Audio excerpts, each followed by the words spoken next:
morning and welcome back to Reaper Pro Tips with me, your host, Anne. And, oh man, I'm just failed on analogies today. Quindy, yeah, disembodied hands. Most important person, really, on this stream, really. When it comes down to it, I'm only the content, Quindy is the box. John's probably the shiny toy you get inside the box, and Justin, yeah, I'm failing on that one. What do you think, guys? Oh, dearie me. No good analogies. Hey, Kerniko, I made my first thing. It's a puppy toy. Are you guys impressed? You should be totally impressed. This is the first thing I've completed. And it's a puppy toy. Are you surprised? Not at all.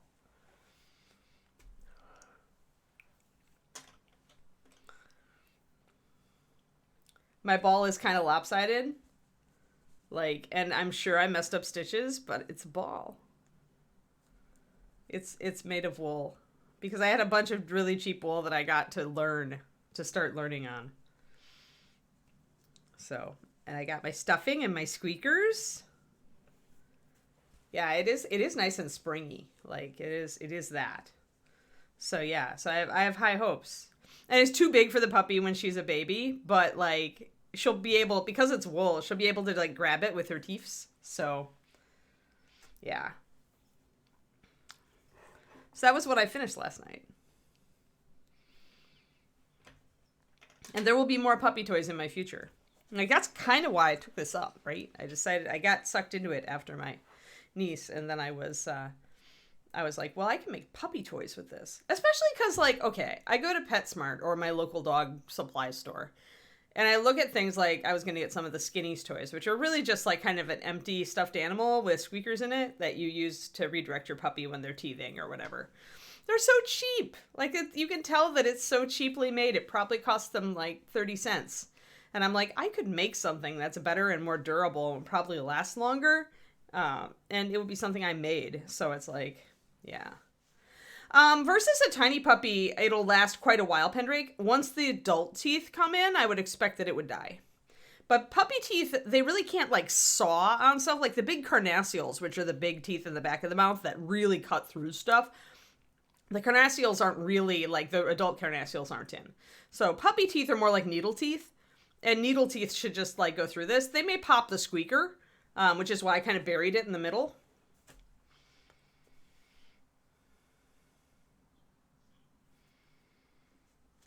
You can make little ones too. Yeah, pet toys are awful these days. I agree. Lauren and I went and found, there's a Ollie Holly crochet on YouTube, and I was just using her videos to just kind of learn basic stitches. And she had this how to make a ball. It was it's her amigurumi basics, because I'm wanting to make little stuffed animals for the dog too, because why not? And that's what I got in. Hi, M. Fontana. Wow, 34 months. Awesome.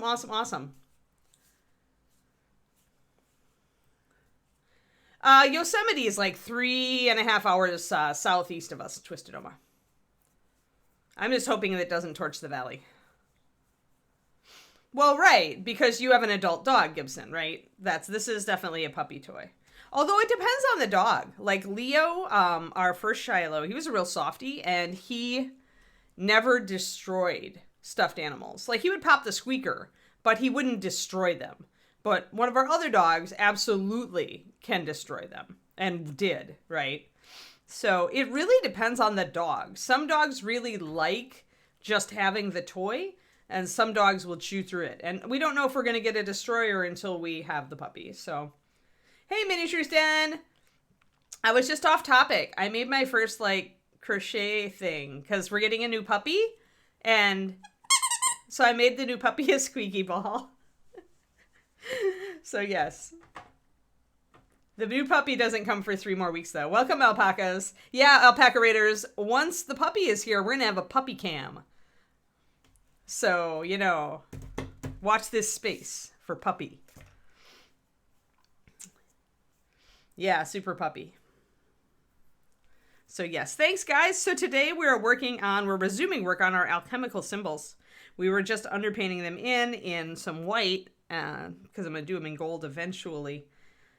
and spacing them out accordingly. And kind of we talked on this model, we talked a lot about freehand and how to turn a more complex design kind of and how to sketch it onto the model in a simple way. So we'll continue and we'll fill in all of our remaining panels with our last 3 symbols today.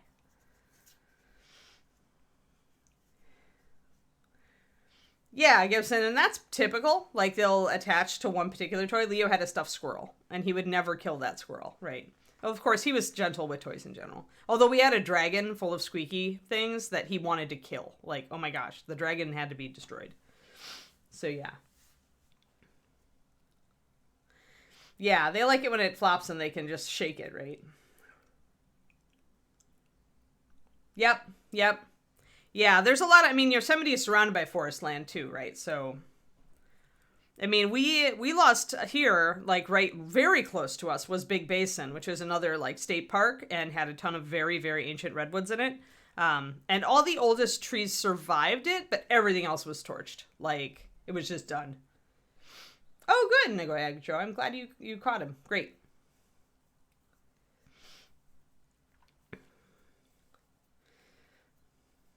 But yeah, so yeah, I mean, it's very sad, but I mean, the problem is that it would happen in nature pretty regularly, right?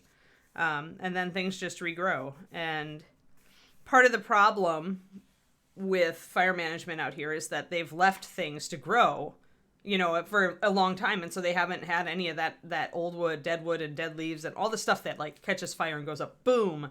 All that stuff's still lying around, like ages of it, like tons of it, more than would normally. So then when we do get a fire, it's worse. Yeah, well, Big Basin got torched. So all the smaller stuff, like the big trees are still there. Thank the Lord, because redwoods, they resist fire.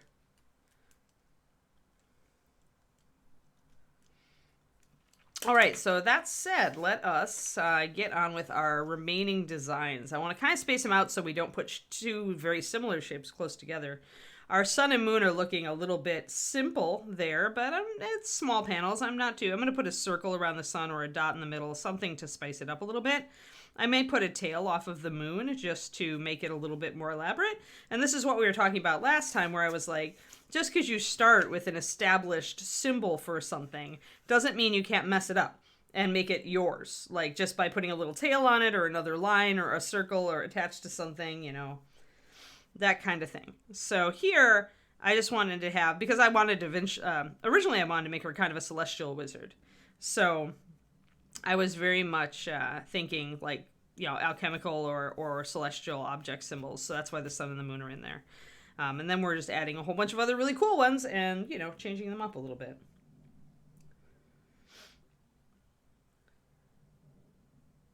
Yeah, that's what I'm going to be doing for these. I'm using wool for my puppy toys, and I'm not going to put on any, like, button eyes or anything. Everything's going to be stitched. I got some cotton yarn, too, just to see, like, what holds up best and what, works best and what the puppy likes best. So I'll do another ball with the cotton yarn. I did get a much brighter yarn for my future puppy toys because this is easy to lose. So everything is going to be like bright orange, bright red after this. Yeah, but I want to do more symbols on the blue panel. I don't really like... Okay, so Starfield, I'm afraid it does kind of trigger me. I really hate Galaxy Cloaks, guys. I remember when the Galaxy Cloak, first... Brett DeWald, I think, was doing the first Galaxy Cloaks back in, the 2000 period. And I hated them. I didn't hate them on his Space Marines because he had a Void Reapers chapter and they were all about the celestial stuff, but I hated that everybody went and immediately put galaxies on everything, especially if it didn't seem to fit the character. They just wanted to do it. So I'm afraid I have a long harbored resentment of Galaxy Cloaks. Just don't really like them. So yeah, Starfield, you say that in R and it's just oh no, yuck, oh yeah. It's one of those things that for me, I really don't like the look. Oh my gosh, it's just me. Other people can do it. Yeah, sunny in Scotland. That's, special, right? Hopefully it doesn't heat up on you too much, Kerniko. All right, I'm going to mix up my pure white, guys. Remember, we mix up our pure white for our underpainting, and I go about 2 to 1 paint to water. So we'll do 4 drops of paint, and we'll do 2 drops of water.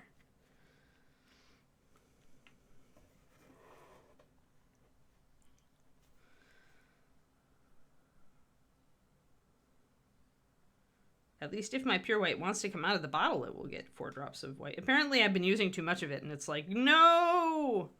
You're exhausting me.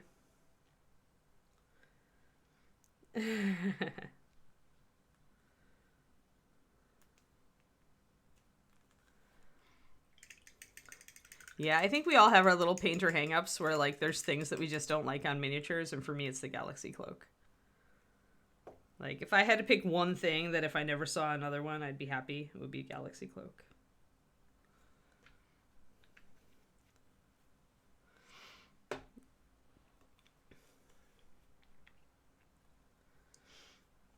Alrighty, so 1-2 drops of water, and that gives us it gives us a pretty thin paint. And for any other color than pure white, it might be too transparent, but because pure white is a really highly pigmented white, it's our most highly pigmented white in the Master Series range, it's still going to cover just fine. And having it this fluid means that it's very easy. It'll come off the brush in very thin lines, which is what I need to do a little elaborate freehand. Oh, yeah, I guess you're right, Carrie. Good catch there. Like, good catch. Those are my 2, aren't they? My 2 things that I detest. Oh, man, which is worse? I think the Galaxy Cloak is the worst. And I think the reason is that... Yeah, but actually translucent models don't bug me. Like, there are ways to paint translucent models. Like, I don't enjoy painting them, Kodiak. But it's not something that'll, like... just go, ugh, like something I would never do. Like, yeah, Galaxy kitty litter base. Yes, that would totally be the troll. Totally be the troll, man. But I think I actually would prefer the kitty litter base. Because at least with the kitty litter base, you could, like, you know, you could do things to it to make it look like it belongs on the model, right? But Galaxy Cloak, unless you are, like, really doing, like that celestial theme. Like, so many people just do a Galaxy Cloak to do a Galaxy Cloak, and it's like, ugh. Yeah, you have to paint it, and you also need to watch your scale. The thing about cat litter, the second thing that makes me kind of trigger on not liking it, is that it's almost always too coarse for miniatures to give you really good, realistic groundwork. Like, the rocks are too big, the chunks are too big. And so that's how I can usually spot it. Because I use a much finer sand mixture because I want ground that's in scale. So, right. And at that point, if you have to buy your kitty litter and crush your kitty litter to use your kitty litter on the base, why are you not just buying a bag of sand? Like, totally. And then you don't have mental associations with your cat's butt. Like, seriously. Or cat butts in general if you don't actually have a cat.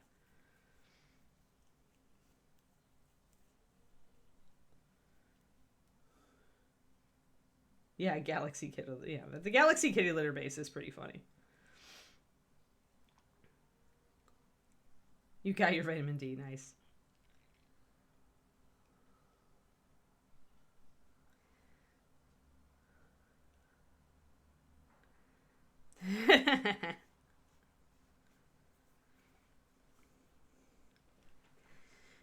Yeah, right. You could do it all.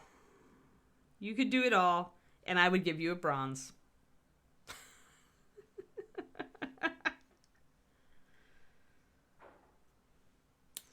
Yeah, right, Gibson, exactly. Hey, if you guys want to, like, work with your stinky cat butt kitty litter, you can do it if you really want, but I ain't touching it. And you better make it look right if you're going to do your kitty litter. And if you do a Celestial Star Cloak, and it better be on a Celestial-themed model. And if you're going to dry brush, well, just dry brush, but I'm still giving you a bronze. Maybe. If it's really terrible, you'll get a certificate. Oh, you can always place an MSP if you do it well, Kodiak. The basing only counts for a very small amount. And technically, we don't judge necessarily whether the Star Cloak is thematic. We just judge how well you did it. So, if you could pull off your Star Cloak and your kitty litter basing looks great and your dry brushing is excellent level, you could maybe even go silver. But you better be top notch on all of that. Yep. So there you go. I was right. I gave you a bronze, right? I do not have a sixth sense for detecting kitty litter basing, but it does have a particular look to it. Alrighty, so let's see, what the heck, back on track, or something. So I've got 3 panels left and I have 3 symbols left. I already used Mercury. I need to use this one with the cool little squirrely curlies coming out of it. And I have 2 X-shaped ones. So the round one I don't want to put near the sun here. And I don't think I want to put it, let's see. These are about, this is the widest panel. So technically what I should do is I should put the widest symbol on the widest panel to make it work. So I probably want to put this sideways, unless I change it and have the curly Q pointing a different direction. I could turn this into a vertical design if I wanted to or needed it to. All I need to do is change the direction of the arrow. So, yep, you go for it, Gibson. You go for it. If you want to punish yourself by painting all that, rock out, man. In the end, I win. By the 5th Galaxy Cloak, you're going to be like, arg, why did I do this? Oh, man. All right. Yeah, so things. Bye, Joe. Thanks for stopping in.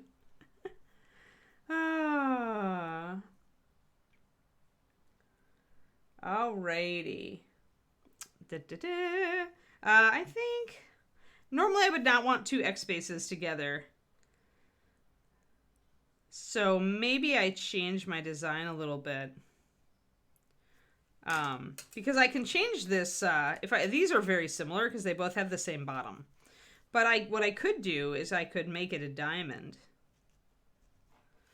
And then they don't look alike because then the triangle up here and the diamond down there look very similar or very dissimilar, right? So essentially by just adding 2 lines. Yeah, because this stream is ridiculous. Yeah, Bryce.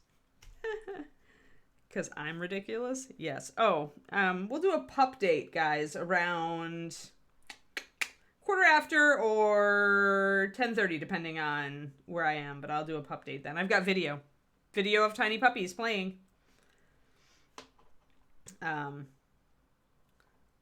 Because, you can, right, Gibson? But, sometimes I dislike things because they're a pain in the butt. So if you adopt all of my things, all you're doing is punishing yourself. Like the Galaxy Cloaks. Totally. All right. So I like that design, and it's different, and this can be a bigger design, and that can be a smaller design. Now that I've turned this into a very vertical design by making it longer, so I definitely want to put it maybe over here. And then this one can go next to it, and then the big round with the little tail can go off to the right, like I thought. All right, so that's our plan. Let's see if it survives contact with the enemy. Now we need to break down our basic shapes. Yeah, the pup date suspense.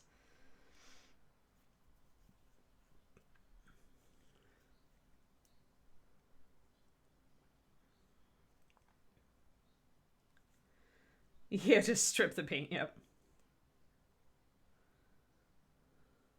Yeah, you totally can get crushed shale from garden supply shops. It's another way to get a lot of cheap basing. Although I find it a bit coarse. I find that you would have to grind it, and I'm not willing to do that work. Some people are. I mean, it'd let you buy one material and then grind it to the level you want and get a very realistic basing ground. Yep. I bought crushed shale for my bonsai trees to mix into my dirt mix when I was making my own bonsai tree soil. Because you need it to be more rocky and sandy. Well draining is the key for bonsai trees. All right, so we've got, when we really break down this particular shape, it's easy to get confused because there's all sorts of things. Like, you could start with the diamond, but it probably makes more sense to start with the X. So you're trying to break this down to the simplest shape that'll let you get it on the page, on the area, and you also want to be able to kind of center it and figure out where it's going to go. So if you start with the diamond, you really have to factor in that you've got a whole nother section that's going to go up higher. So if you made a diamond and you made it big, suddenly your shape would be too big. So if you start with the diamond, you want to pretty much use this symbol as a guide. and like make your diamond about as tall as like this half right here. So just a little diamond. And then extrapolate from there. But I think I might use the X instead. And if you use the X, then you want to make an X that goes about 3/4 of the way down. So maybe an X that goes about this size.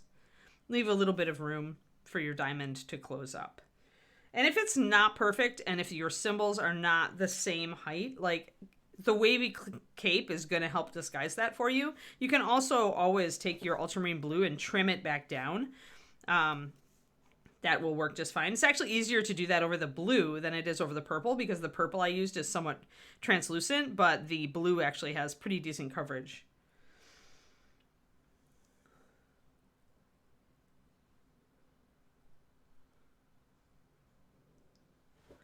Alrighty, crushed walnut shells. Yeah, there's all sorts of natural materials you can use. I'm just lazy. I tend to buy like prepackaged stuff when I have the money.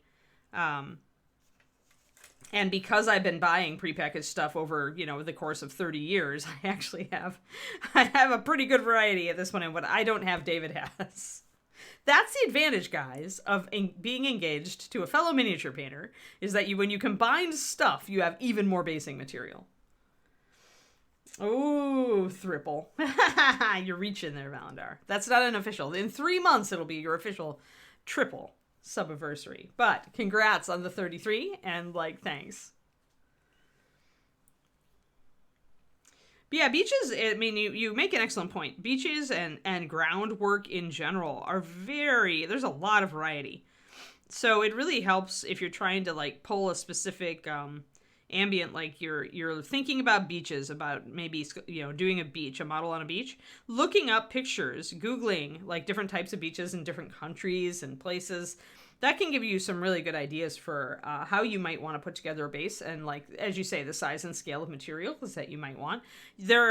People tend to just grab random sand and do the beach, but you can make it much more interesting than that. Out at our coastline, we have sandy beaches, but we also have very rocky beaches with very smooth, round rocks. Really interesting rocks. Actually, last time I went out to the Santa Cruz area, I got these rocks, and they are natural. The hole is just water action, it's a weak point on the rock that slowly got eroded by water. So, and you can see the scrapes from where it was scraped along and tumbled along other rocks, and it's got a little bit of, it's really, really cool though. So this is absolutely natural. So yeah, I thought these were really cool, and so I had to get this one. Goes all the way through, guys. Look, isn't that cool? And look, it's much more. It's like a shotgun blast, right? It found a little. It's like the weak point in the rock. It wore in a little bit, and then it just kept wearing. It's really neat. So essentially, we have beaches that are just a lot of those round stones, right? So it just goes to show you can find some really cool ideas online, and the more unique you can make your base, the more you're giving the model a real sense of place. And a rocky beach is going to give you kind of a different mood than a sandy beach or a combination beach with tide pools, right? So all of this is a cool, it gets your brain working, and it really starts giving a story to your model, your model is in a specific place and a specific mood. And that's my favorite part of mini painting, is trying to evoke that.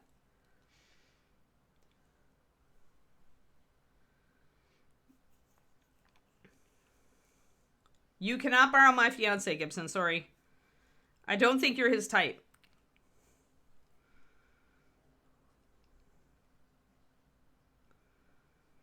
He actually has way more, he has a huge collection of resin base bits, just walls and doorways and archways and ceilings, and he's got all sorts of crap. All right, so let us start with the X. I know that, so my cape splits very conveniently somewhat down the middle, but a lot of this design is going to be in the shadow here, just when I center it. So I'm going to put a dot in, a little tiny dot, tiny little speck, see it? Just around the top of the D here. I'm kind of going to draw a mental line in my head as to where that is. Then I'm going to judge like roughly this much and then a little extra. So like this much and then a little extra. I'm going to put a little dot down there. So I've got a second dot.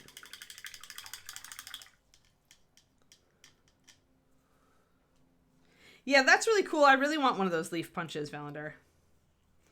I just thought they'd be super fun. So now I have kind of a mark of where I want my X to be. Now I'm going to have to paint over these little dots because the X obviously doesn't have, like, this is the top of the X, but it doesn't have a dot here, and the bottom of the X is open. So that's fine. We can deal with that. Really, I just wanted to be able to space it out. And even looking at this, what making these micro dots does is it lets you look at it and say, okay, so this is like not, this looks a little too long. So maybe I'll shorten it up a little bit. So now I'm going to take and I'm going to make my X, keeping that in mind. So X and X. And actually, if I make my X wider, so I'm starting just with that. And this is the shape that we're making again, right here. So I'm going to make my base of the X actually narrower, I decided, which just like you don't have to copy the, I mean, if you're doing a rune, just do it, just extrapolate it. And if it changes a little bit, wow, you have a fantasy rune, congrats. Now I'll do the diamond. And actually that will wipe out this other dot the way that I've done it, so that's perfect.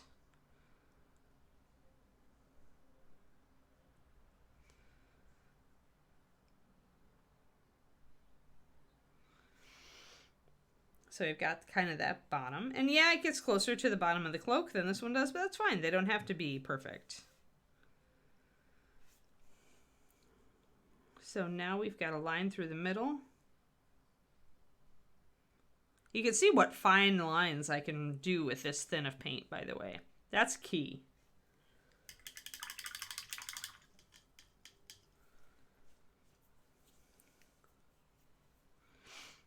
So then I've got that, and maybe I decide to drop my little, or maybe just thicken the ends of these. I used to have little feet, right, on top. But now that I look at it, I realize I can just enlarge this dot into a circle. And I might not have enough room for the feet right there.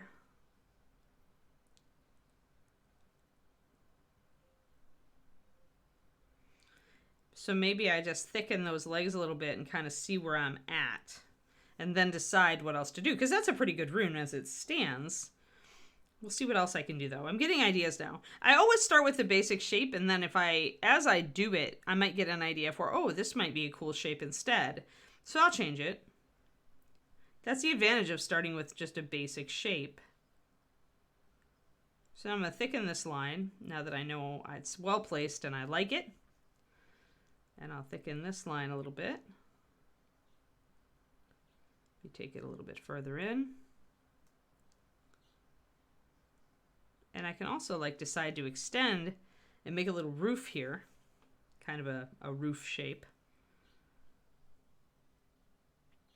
And that also is going to change the look of the symbol so that by the time we're done, you can figure out what it's based on, but you might not immediately really get it. It looks unique because we've changed enough.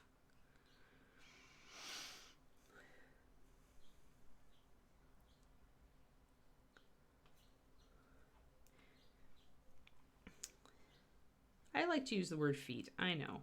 That's just me being cute. Serifs is a formal word.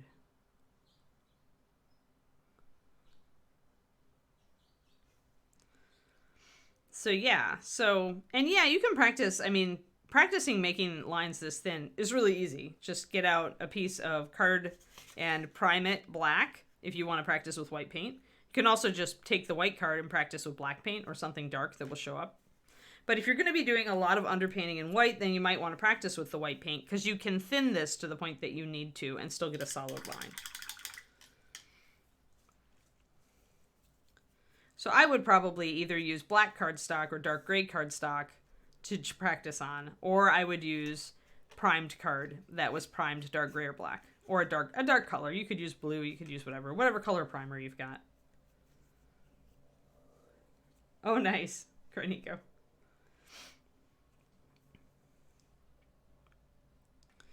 Yeah, I'd like to do a mini that was a rocky beach with tide pools. Maybe we'll think about doing that for Jason's the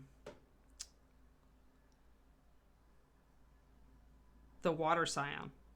Because he's big, so we can definitely do a really cool base for him. If I like him. Always the caveat, if I like him. If we don't like him, then maybe we'll try to do a different mini and put it on a tide pool base. But I've got all sorts of fun stuff to work with now. I've been reading through that AK FAQ book on diorama basing, which is really, really inspirational. Like, it's an expensive book because it's huge. But they cover everything in there. Like, there's a lot of stuff. And some of it's model railroad, like, kind of tricks, tips and tricks. Which I really appreciate.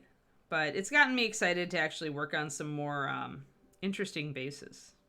David does a lot of interesting base stuff, and I'm always kind of a little bit jealous when he's working on one, even though I know it's a lot of work.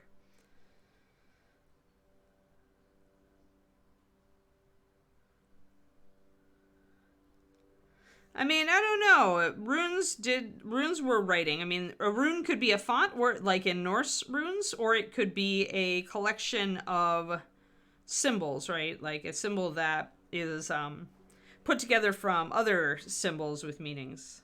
In which case you could say that a rune is a word. Like, it's a symbol. A rune is a symbol. I would say symbol instead of font. That's why I don't want to use the word serif, I think. Because serif is very much, for me, because I took lettering class in college to learn how to do fonts, actually. Serif to me means something very specific. It is very font-oriented. But these runes are not, they're not letters. So that's why I don't think I would use a serif as a term. Instead, I just say give it feet. Part of that is making it cute and also accessible, I will admit. Like, sometimes I feel like using a lot of formal words. Like, it's cool to use them and explain them. But I feel like it's also like, if you can make it fun, then it takes some weight out of that. It'll take some resistance out of that. You're lowering the threshold of trying it because you're making it cute and fun. So that's a thing, for sure. People tend to get more tense about trying to execute on something that's presented very formally than executing on something that's presented as more fun and looser, right? So yeah, I mean, it depends, right, Gibson? You can create, I mean, the Dwarven font that D&D created for, I forget which edition, for example, definitely, like, those, D&D created a bunch of fonts that were organized like the Norse fonts, which are letters. Like, letters were assigned to each symbol, so you could spell out words in your Dwarven font, right? The J.R.R. Tolkien kind of thing. So that's totally valid. But you could also do, like, runes more like traditional, like where you're building a symbol that's made up of several shapes, and that symbol has a meaning, you know, a combined meaning that may not have anything to necessarily do with any meaning assigned to a part of it, right? Or maybe it does. Maybe you build a sorcerer's circle by using a bunch of different runes that all add a meaning to, you know, it depends on your magic system. It's all up in the air because your magic system can be anything, as Brandon Sanderson could tell you. As long as you have a system.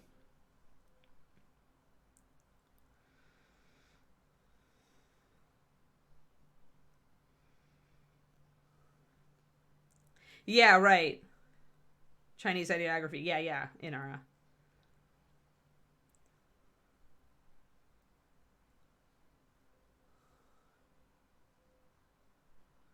Oh no! I hate that, Carnico. Yeah, it'll renew it, like, it'll click over at like noon or something, or at 2 p.m. Noon, it'll click over at noon Pacific Coast time, right? Because tech companies. Right, exactly. Turgeon, you have it exactly. Do you want geography class or do you want Cooper's Fun with Flags YouTube channel? Yes, right. Exactly. That's exactly it.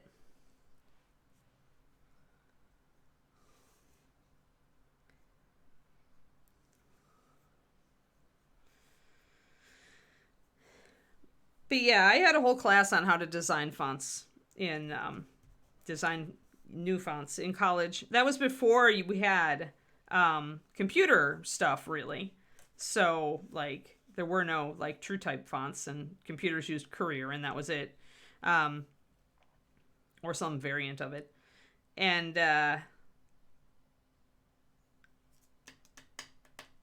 sorry, brain shut down. But yeah, so I got in on the font train very, very early. So technically, I still have like, you know, my understanding from that class, and it's not hard to design a unique font.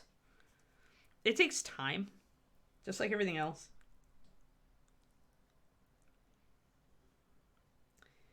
We have many pedantic people on stream. We don't judge you, Gibson. All right, let us do the next one. So now we're gonna do our triangle with feet, our angry triangle. I don't know if he's really angry. We could make him more of a chevron, and then he might be angry. Which is a way you could change this, for example. You could make it a chevron, and then you could give it legs and a feet.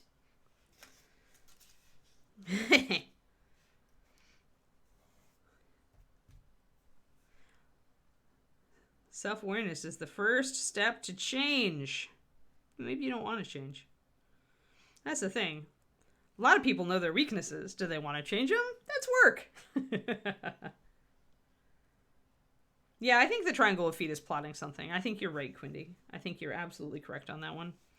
So I'm going to think about making an angry triangle. But anyway, so what I'm going to do here, this is easy because it's a two-parter, right? And it's more or less balanced. Now, I could make the triangle huge and give it tiny feet. Then it would just be angry because it had tiny feet. Or I could, you know, make it a chevron and give it very long legs, although that would unbalance it a little bit. So I don't know that I would do that. I could also give it triangle feet and make it a triangle, triangle, triangle. Lots of triangles. I could do that. That actually would be fun. Let's do that, actually. So let us do our triangle, which is about half, a little more than half of our space. And luckily we have a space right here. So I can make like one dot like right at the top there. Now, if the paint isn't coming off your brush, like mine wasn't there, it means that I've had my paint in my brush for too long. I need to reload.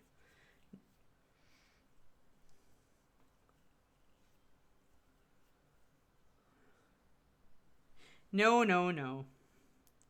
I chose my basic symbol and I'm sticking to it, and I'm not doing pop culture references. Most of the time because I just don't get the pop culture references, because I just don't pop culture. I don't consume much media. I consume my media very selectively. All right, so that's a little wide, but it could be an evil triangle. Maybe it's wide. So that might be a little too wide. So let's actually move our dot, and we'll just come back in and wipe out that dot there. So we made a secondary dot. And this is the galaxy triangle. I just think of the Triangle Man song from They Might Be Giants. So, all right. Because then there was Universe Man and Triangle Man, which would lead to a galaxy triangle. But, so what we'll do is we'll wipe out this just by getting a little bit of ultramarine shadow. When I honestly need a tiny, tiny bit of a paint, I will actually use the blob on top of the lid thing. That's really all I need. I need a tiny little bit to wipe out my original little dot there. So since I don't need very much, just makes sense not to even get my palette dirty.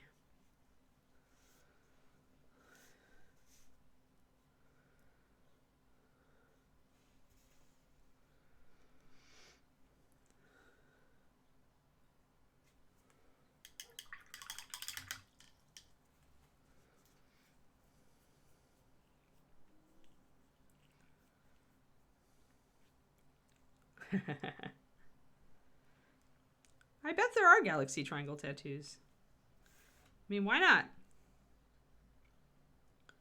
Probably also galaxy circle tattoos and galaxy square tattoos. Galaxy dragons. There are definitely galaxy foxes. I mean, pretty much, you know, just throw galaxy on anything.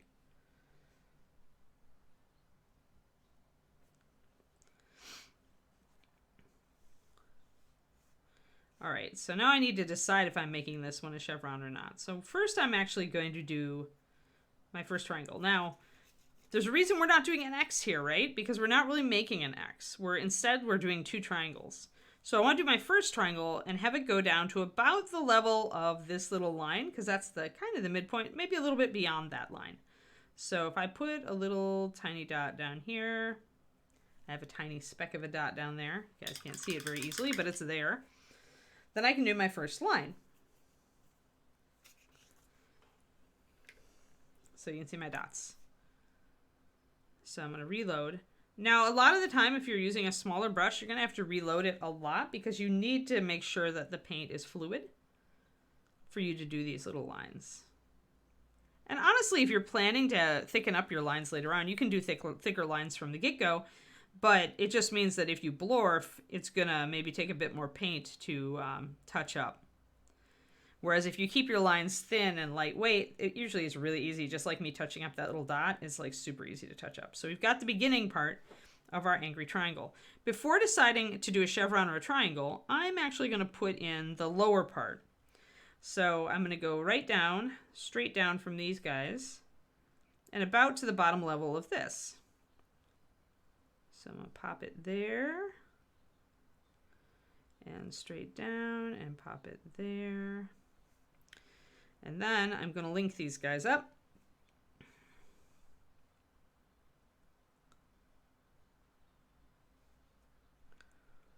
I need to bring this up.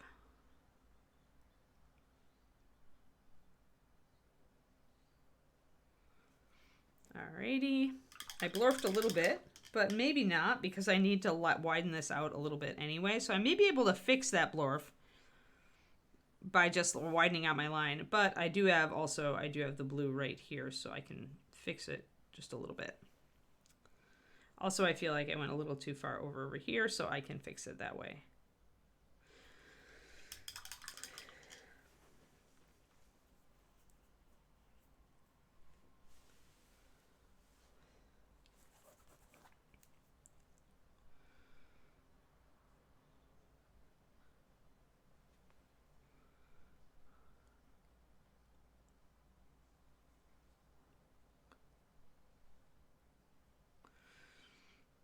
So only 3 weeks, like as of, I fly out 3 weeks from tomorrow to see the puppies, to do the puppy thing, guys. This is exciting. It means it's coming down to the wire though. We ordered an X pen last night to use as a puppy enclosure in our main room.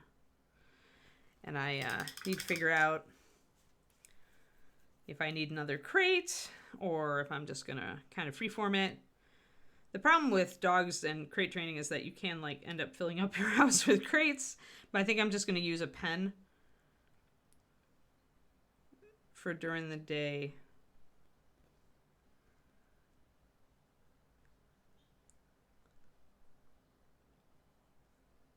We've got kind of a modular pen thing. I'm hoping it'll work.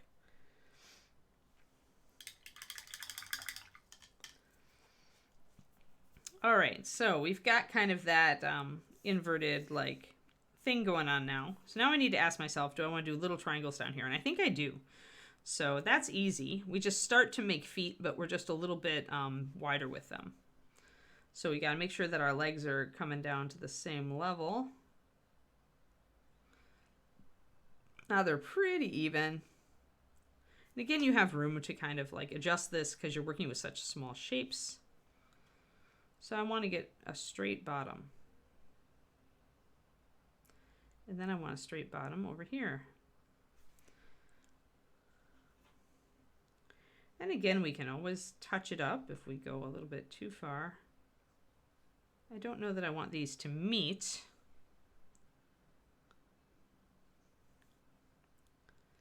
So let's do big triangle feet, stompy feet.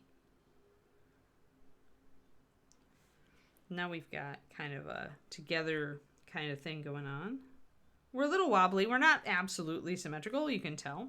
So if you're really going to be persnickety, there's plenty of time to change this up and adjust things. Let me get a bit of my blue here.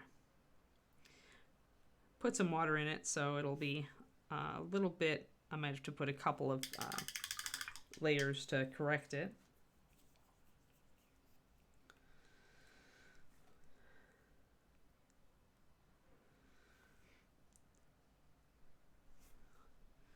So I can add in a little bit of blue at the bottom and kind of even out that foot without totally blocking it out, and then I can redo it.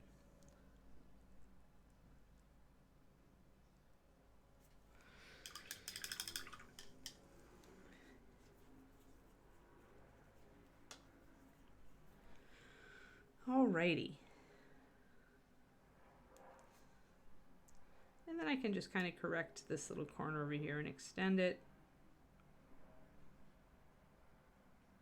Now my paint, you can see that it's taking more for my paint to come off the brush, and that means I need to put a little water into it. Not a full drop maybe, but a brush full.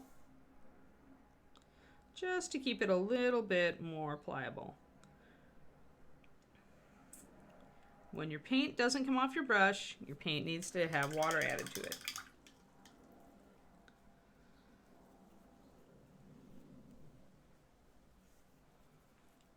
All right, so now I need to look at, do I really have a point to like do a chevron here? Or do I just want to do a triangle? Chevron is going to be more interesting because the more, when you've got a big shape, the more you can break it up, the more interesting it will be. So we'll try to do a very slight chevron. We're not going to do a super dramatic chevron because I could go down and link it up to the top of that, actually. The top of my little peak here. Like we can make just little triangles that go there. Maybe we will. Well, let's try it. Now it's going to look like some sort of Decepticon. Actually, that's interesting. I like that. That's cool. I just feel like my feet need to be a little bit different.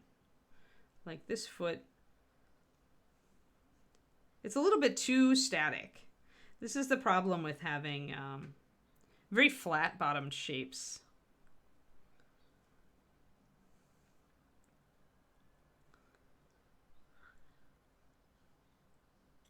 I'm thinking about how to change this up a little bit. And I feel like I like it. Maybe it just needs ears.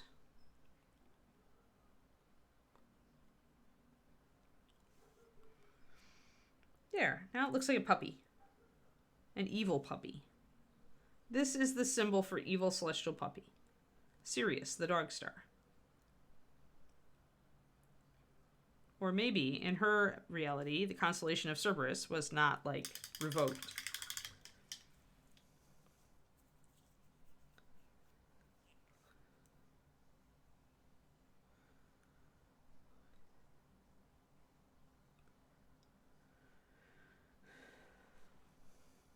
No, I don't think so, Pendrake. I like my linked shapes. It is different. I kind of like it. I like it now that I gave it ears. I don't want to have just pokey things. Like, I like to finish off shapes, like with an arrow, or here I don't mind it because it's not the lowest part, so these little ears are okay. And that's still pretty solid because it's got shapes above it. Yeah, it's just, you know, it's personal preference. Just do it. Mess around with it until you find something you like. I kind of like the evil puppy look here. So then I'm going to keep the evil puppy. So we essentially took this and we made it into a much more interesting shape. Now, I could knock out the paws and make them just little chevrons, but I kind of like the paws, so I'm going to keep it.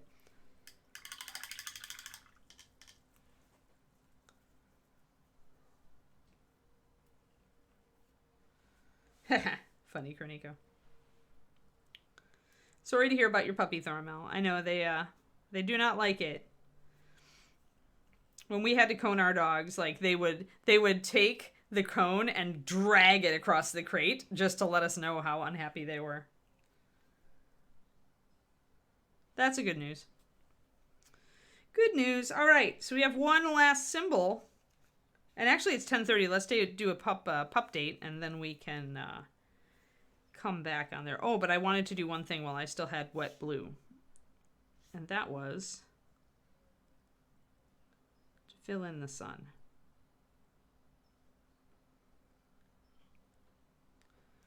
There, to fill in the sun. Thus making the sun slightly more interesting. We may put a little bit of something on these little guys to make them a little more interesting.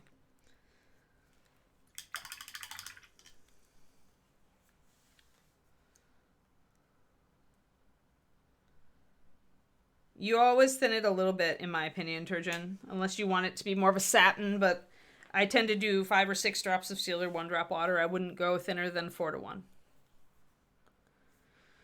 Personal preference. Yeah, puppy stuff. Let's see here. Pup date time. Let's see. I haven't watched this video, so if there is any obscene puppy behavior, it's not on me. Let's see. Ah. All together. Get him. Oh. WWWP puppy wrestling. Yeah. Oh. So that was me. Okay. Oh, you big toughie. He's like, you big toughie. Oh, yes. Oh, yes. What is that over there? Oh, Grog. Stop exploding. Hi, purse. Hi, baby boy. Oh. Hi, handsomes. I know. Hi, Vex. That's my favorite. Oh, boy. Sweet baby boy. He looks like Kiri. Hi, Simba. Hi. Simba's new puppy. Hello, buddy. He's like, I'm going to press Vax down and get all the pets. Kiki. Hi, Geeks. Oh, yeah. Oh, Grog. Bulldozer. Yes. Scan. Yep, scanning. Vexalia. Oh, and we gotta get that from Pike. And then there's a Hobuk. Wow. She's like, I like Hobuk. Get back here. He's like, nah, sure. No, thank you. Yeah, the pounce was cute, huh? You get him, huh? Everybody's watching Kobuk. That's her boy. Antics galore. Antics galore.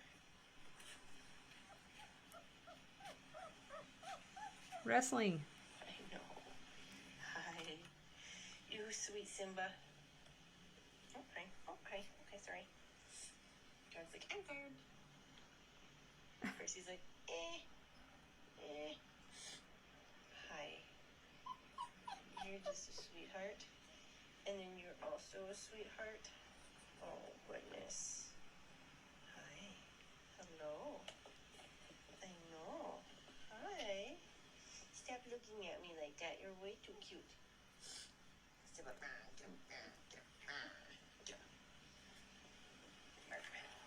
Hi, Bike.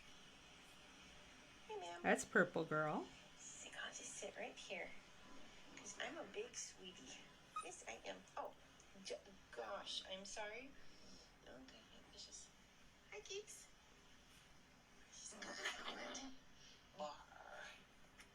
Bear fight.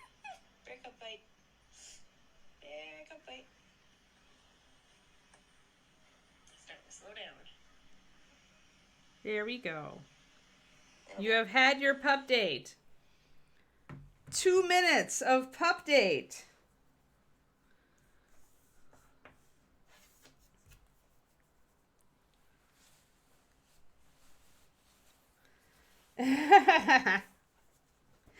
Yep, so this is 4 weeks, guys. This is my favorite, where I think they're absolutely the cutest they're ever going to be. 4 weeks. Because they're so, like, falling over still. Like, because it's just so adorable, because they do the little pounces, you know? But they don't have, like, they can't manage the full-on canine body behavior like they can at 8 weeks. So, yeah. There you go. 2 minutes of awesome pup date. Technically, I think there's a little... I don't want to sit here, because this is a long video, but... I'm trying to figure out where Vex is, because she's the other girl. And I know that she comes over at one point, so... I am attempting to figure out where that part is. I think it's close. So when it cuts close to that, then I'll cut over. But yeah, it's pretty much like a 4-minute video of awesome puppies playing, because my breeder is awesome.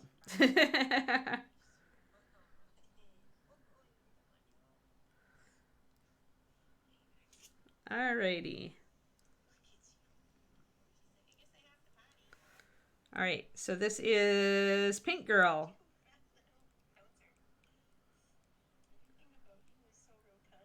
She's got a round belly and a round head, and now she's stuck. So that is Pink Girl. So there you go. Now you have seen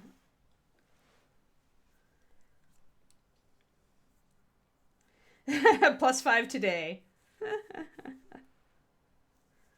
Yes, they're just adorbs. They're just like so super cute. So yeah, so Purple Girl with her wavy black coat, and then one of the sables is a girl, Keyleth, and then the pouncy girl at the end there, Vex is the other one.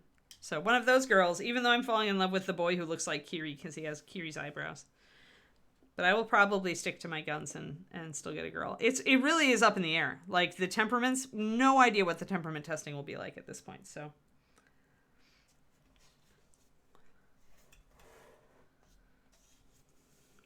all right. So we've got one final. We've got our little sunspot with a curly sunspot.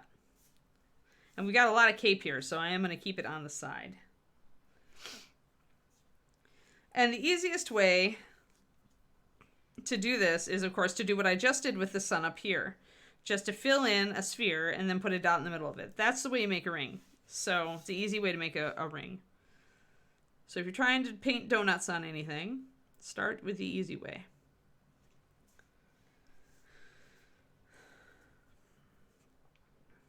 Okay, I'm going to start here. I'm going to go with a slightly bigger circle than the sun up there, because these shapes are bigger. And I want to do, I'm not going to really go all the way out to the edge. The problem with capes that swirl around is if you try to center your design and then your design kind of runs over and it goes over to like the side of the figure. So I'm not going to do that. I'm going to do my stem.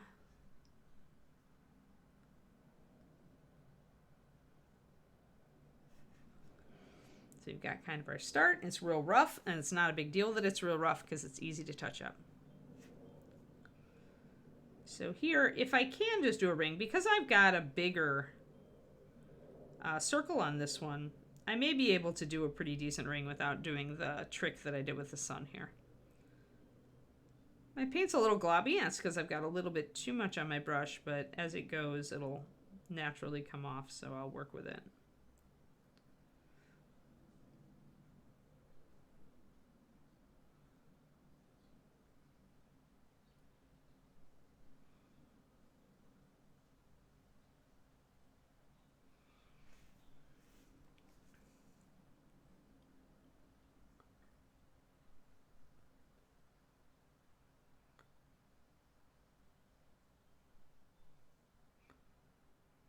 All right. Gold, probably. I tend not to like, we've already got gold as a heavy accent color on this model because you can see the shoulder pad up there. I tend not to like silver for these, for little symbols like this, because it can be really hard to make the silver read correctly when you're doing gray. Because the gray has no color of its own, whereas with the gold, you can put that intense, like, yellowy gold color. So it tends to read, in my opinion, a little bit better. I find that tiny silver freehand, I really have to struggle to make it work because it's just black and white and gray, and it's very difficult for me to make it really show up as a color because it doesn't have a color. So that's why I tend to do this with underpinning gold more than I do like doing a silver. If I was gonna do an NMM silver design, I would be making it would be a bigger design, like, and with a lot of larger blocked in areas where I could really show you the silver shimmer But yeah, when you're doing really fine filigree like this, I find that silver isn't as successful as gold. One sec, I do need to get my purple back and do a little bit of touch up because my ring is very wobbly.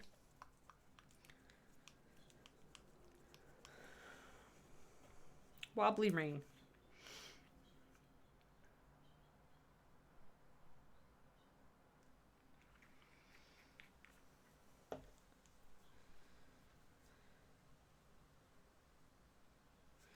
Yeah, silver is like both really simple and can be really complex on larger models because then you can start to introduce like more colors from the environment. But here, with these tiny little shapes, that could just confuse the eye more than anything. It's just doesn't quite pull off quite as good, quite as well as gold, in my opinion. All of this is in my opinion. All right, and then a little bit of touch up around the other side. I do need a little white.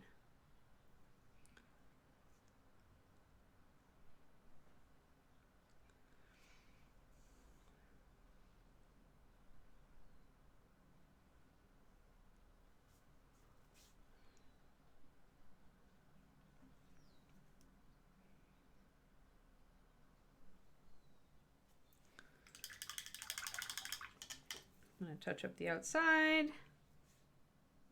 But yeah, this model already has gold as one of its key colors, so definitely gold on this one, but yeah.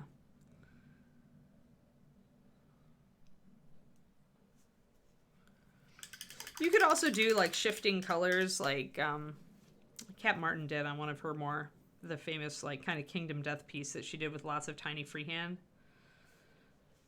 So you can do like a general like shifting color pattern. So like if I were making this cape all blue, I could glaze over these white symbols starting like at like a yellow green and then a mid green and then a teal, and that would work as well. But yeah, because those are colors and so it tends to read.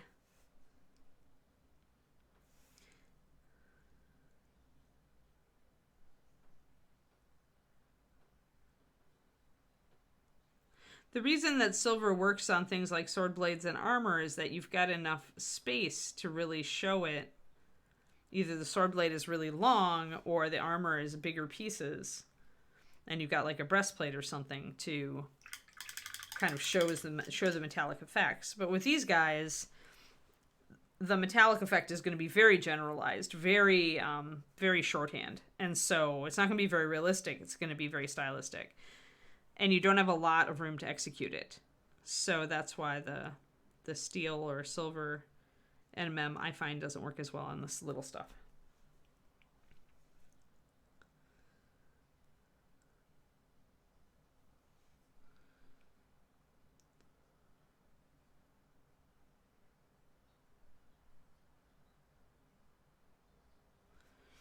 Got our stem coming off and we need curly cues to come off.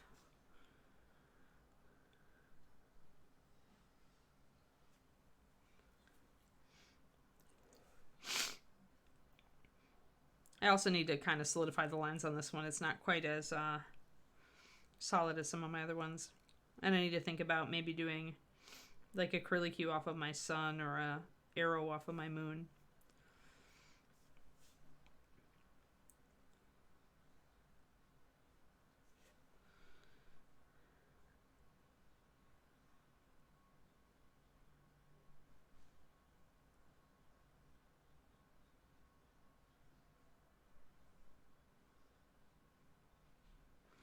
Little curly cue. We can put a tiny little arrow at the tip of this. There, that looks pretty good. Now I can go in and make these guys more solid.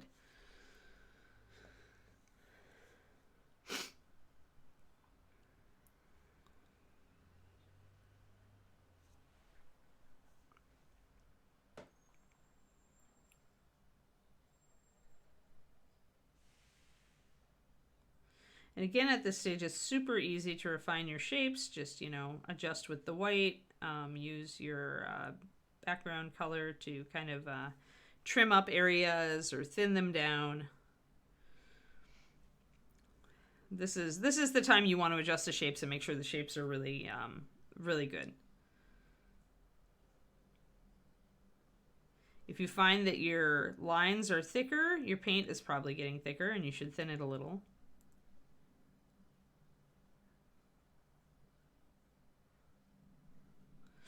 Or maybe you're just blurfing like I did there. But actually I kind of like that, so I'm going to make that thicker here too.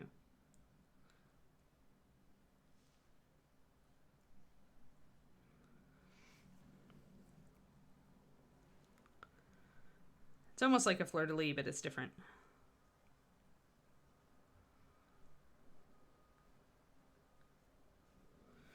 There. And now actually, I'm going to put a white dot in the middle. Perfect. I like that. That's good. Let's make our evil puppy look a little, evil geometric puppy, have a little bit more solid lines.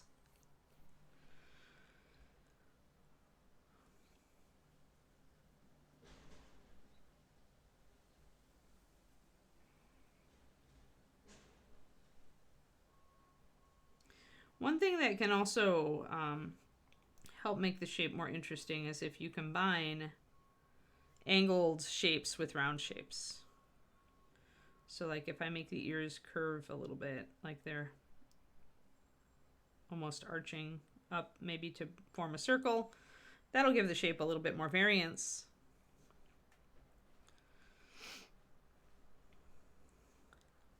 A lot of these shapes are combining rounded shapes, either just with a little dot or and straight shapes. And this is the exception. There's no rounded shape on this one. But it's interesting enough to hold its own.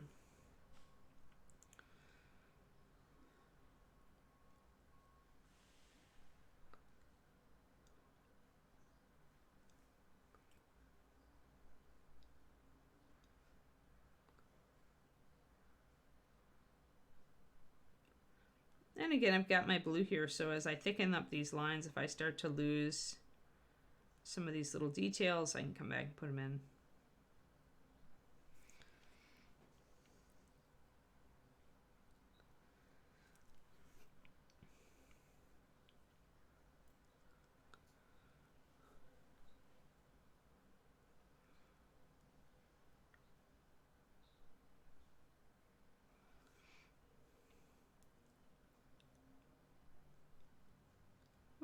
So whenever you're going over curves, it's easy to kind of blurf because you're trying to get the brush at a right angle, but there I got a little bit of a blurf on the corner because the cape is curving there.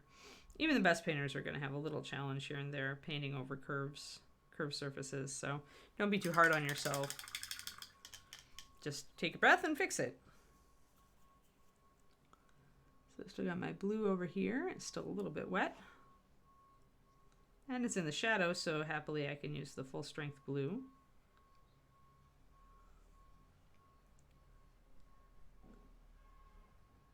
And I'll thin this line down while I'm at it.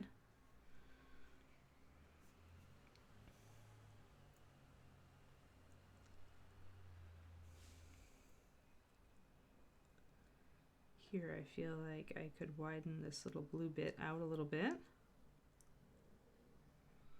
And there. Now this is a bit harder here. Got to really have a good brush. There we go. So we've tightened that one up. Now I want to thicken the lines a little bit on this one.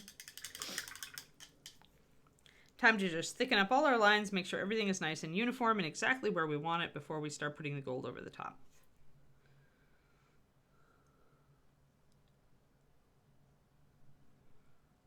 I feel like these lines are still a little thin, so.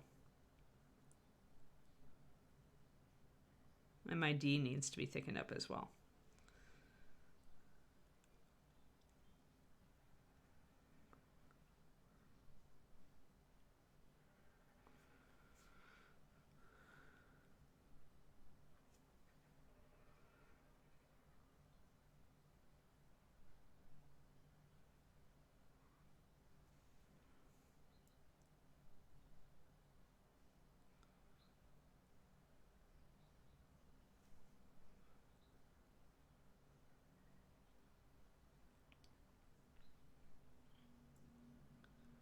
There we are.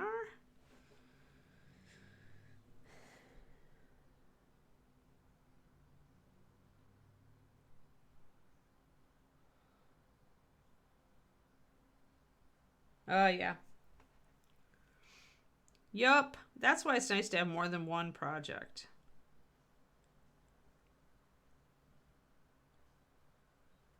But yes, it's totally, I get the impatient.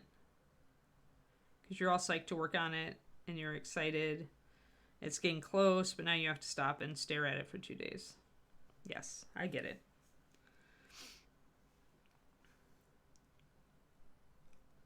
I still want a little bit more over here. Yeah.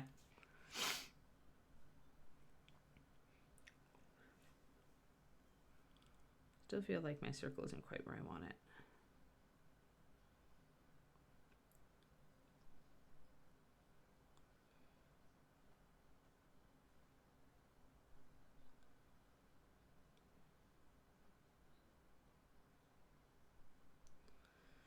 Yeah, just do your best when you're going over like folds.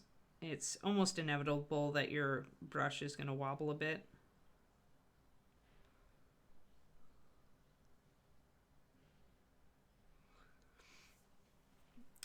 So just run with it. There we go. That's a little better. I want a little bit more.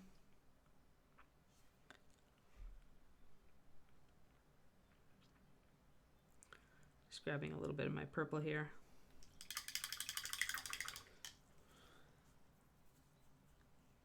Ha!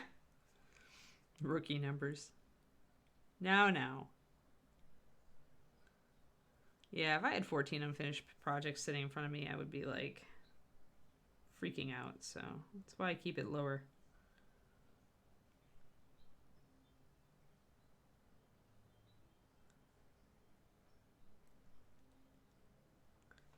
I'm going to clean up that little edge there.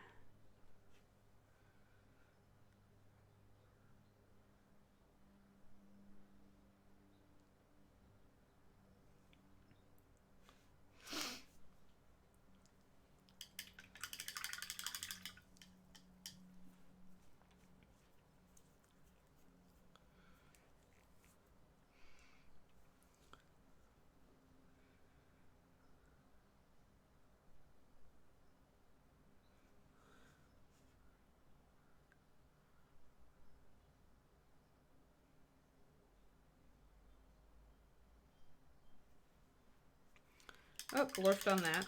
So we need to fix that up. Yeah, if I, that's one step from tossing it to me. Like, I put it away. I'm going to, like, kind of discover it again at some point in the future. Like, David has his stuff out in the case when he's, like, kind of, like, lost love for it temporarily. But I can't do that. Like, it'll just, like, really wear on me. So I put it away in a box.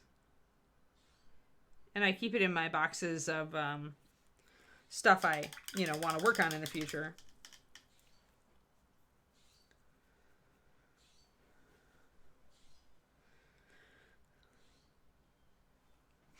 Sometimes a model will make it back from being stuffed in a box. If I like it, I may just push through it and finish it just to finish it, or I may, if I feel that it's like compromised, I may actually toss it, depending. That's rare. Usually it lives in the box for a while. So I've cut way down on my buying. I'm like, I have all this stuff in boxes. I know I can find something to paint that I want to paint.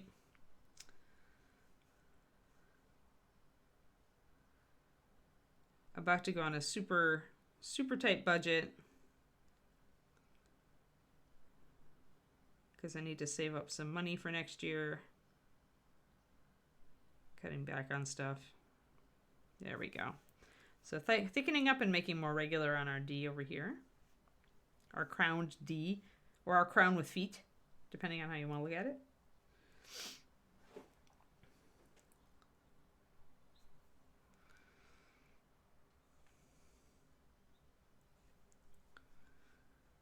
So I want to get this crossbar thickened up just a little. And I think we're pretty good. Everybody looks really solid now. It looks cool. Back up. Yeah, it looks cool. All right, so I think we have time to put the base color over it. One thing I am going to do, oh, I don't know. I still haven't decided on the gemstone color. Like, I may go just a paler version of the ultramarine on these gems and go with the purple up here. Part of me is like, the purple needs to go up here. So actually, let's block it in. When in doubt, repeat colors. If you're really not sure and you don't have a very strong idea for an accent color, repeat colors, guys. Just make it. Don't sit there and go, oh, but that's too easy. No, it probably makes the model look better. Repeat a color that you already are using on the model. And if you feel like you need more contrast, like here for these two gems, then take the color you would normally use, because right now if we're alternating, then blue would be the one that we would choose for these. But if we feel that that blue is too dark, then just make a lighter version of that color.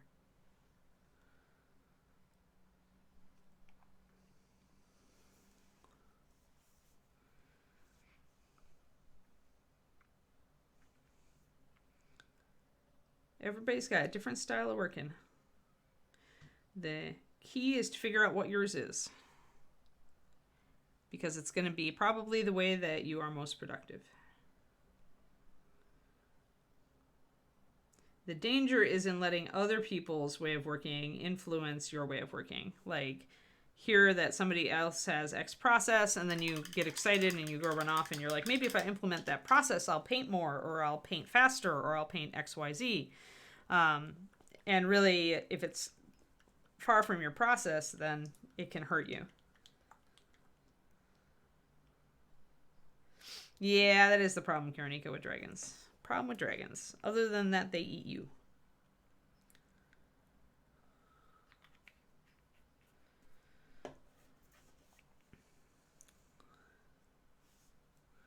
All right, so I'm going to grab a little blue and touch up around my little sphere up here.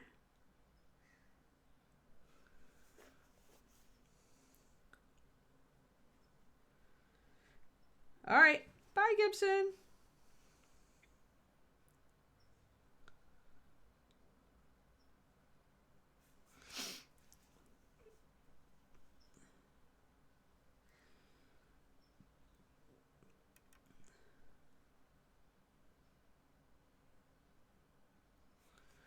Alrighty. Oh, got a little bit of blue on my purple there.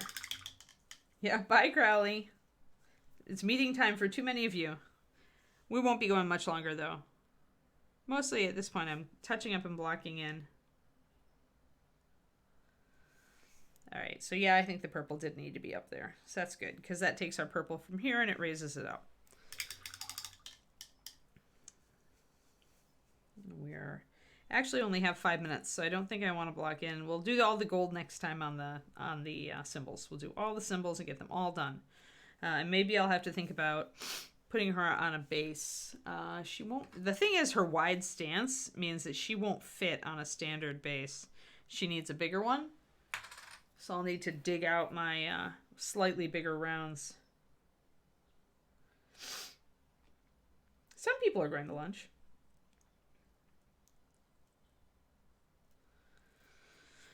Okay, so yeah, let's just actually grab a little bit of this ultramarine and mix up a paler version of it for those gemstones and see how it works. I have seen the galaxy effect on dragon wings in the past. So really, it doesn't trigger me as much on dragon wings. And I think the reason it doesn't is that I understand the despair that strikes when you look at dragon wings. The what am I ever going to do with all this space despair. So I really can't blame you for the galaxy at that point. I'm going to do a 1-to-1 mix of ultramarine shadow and pure white. And thin that.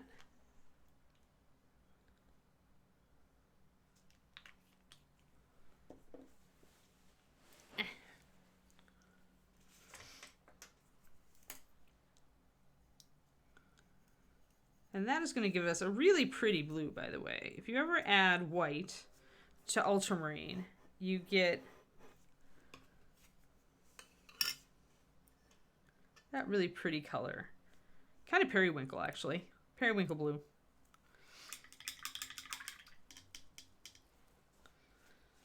But yeah, all's fair in love and dragon wings, guys. Even galaxies.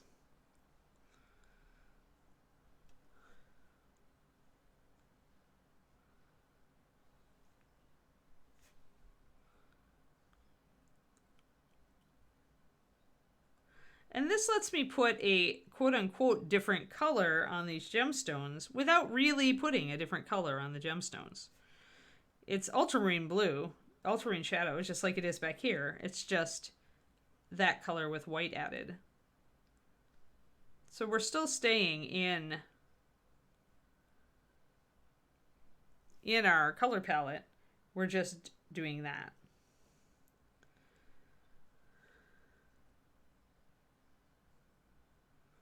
And these are actually darker in person, too. Cornico. Right. Yeah.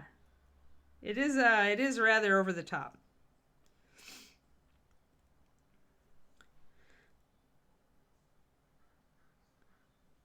I like my Signum Games models so much that now I went back and looked at that fairy dragon again. And I'm like, it's not a huge dragon. Maybe I would actually paint it. Sadly, I can't paint anything other than Reaper on this stream, or I would paint it on this stream.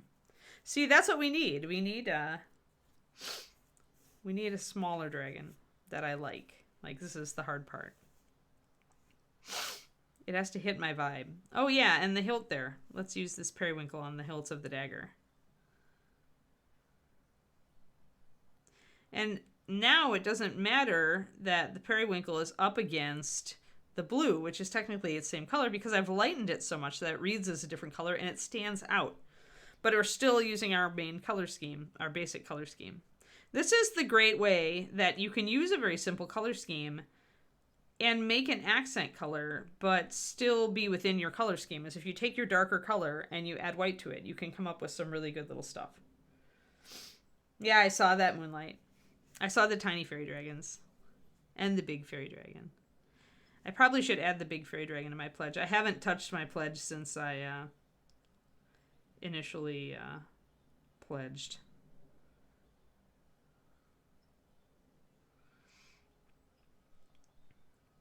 I don't know how big that your fairy dragon's going to be, the big one.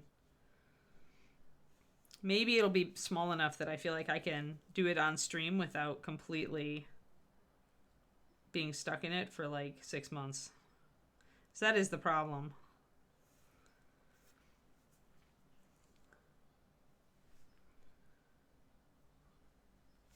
Is that I feel like dragons get so very repetitive. But maybe if I...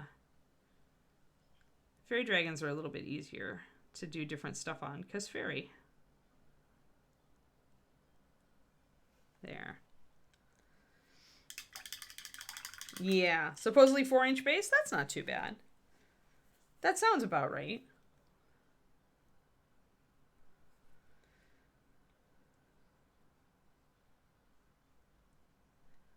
I believe I actually own that model, Cornico. Was it for that one game? Like, I think I actually own that. Like, the foxes, like the kitsune, the bigger kitsune. I own those models. I actually think I did that Kickstarter. Because who wants a... I mean, it's a fox dragon, right? Like, who wouldn't want a fox dragon? David felt it was way too over the top, but totally me.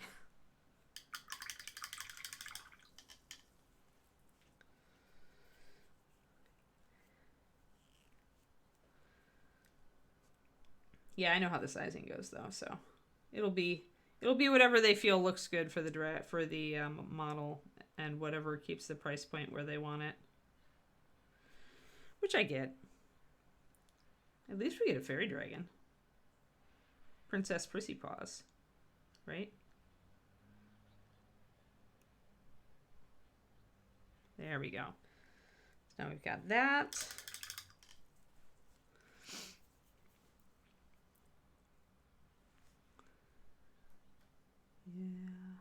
Yeah. I'm going to add a little bit darker blue at the top of these gems just to make the shadow, so I have a highlight I can put in there.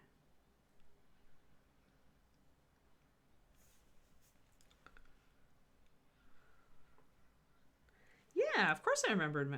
Like, how long have I wanted a fairy dragon in this line? A life-size fairy dragon of my very own? Like, years. Like, the only thing we're missing now from, I think, my original list are the baby monsters, where I wanted a baby Manicore, a baby Griffin, a baby Hydra, you know, a bunch of baby monsters, essentially. I wanted baby monsters, and I wanted a black coach, like a vampire coach. That was super awesome. And I don't remember if we got a black coach in one of the Kickstarters. I know there was a design for one, but I don't know if it actually went through.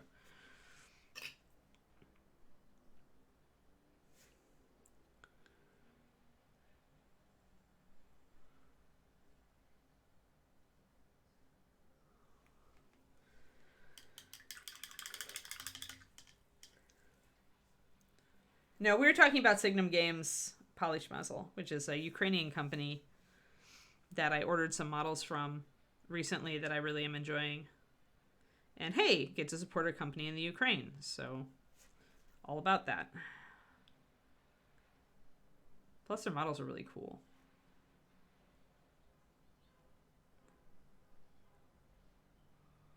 David already painted his Signum Mini. Maybe, should I steal it out of the case? I won't tell him if you won't tell him, guys. Would you like to see David's Mini? Hold on.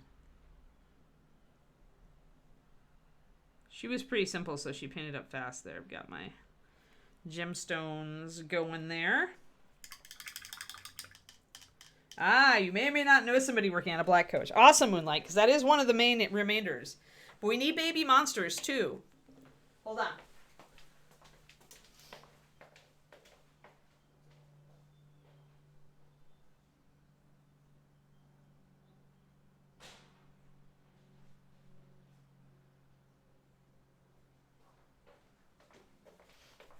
So this is a quickie. It's kind of a little better than gaming model, but this is from Signum, and this is David paint job.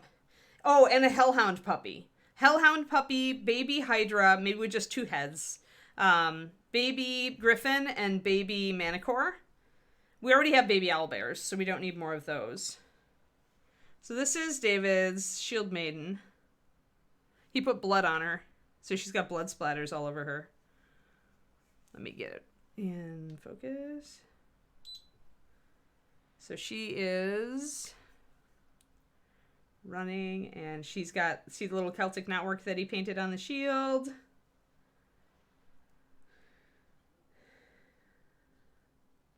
And then he's got her more shaded in the back.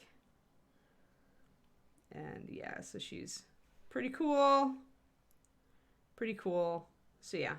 So that was what David did that one. So those who want to see my awesome fiance, soon-to-be husband's work can go to Light Miniatures, Light miniatures.com. And he is teaching at ReaperCon. He's teaching OSL and something else. Let me put this. We're safe. There we go. Safe. But yeah. So yeah, baby Griffin, Manicore, Hydra, and Hellhound puppy. Those are the 4. We need 4 baby monsters.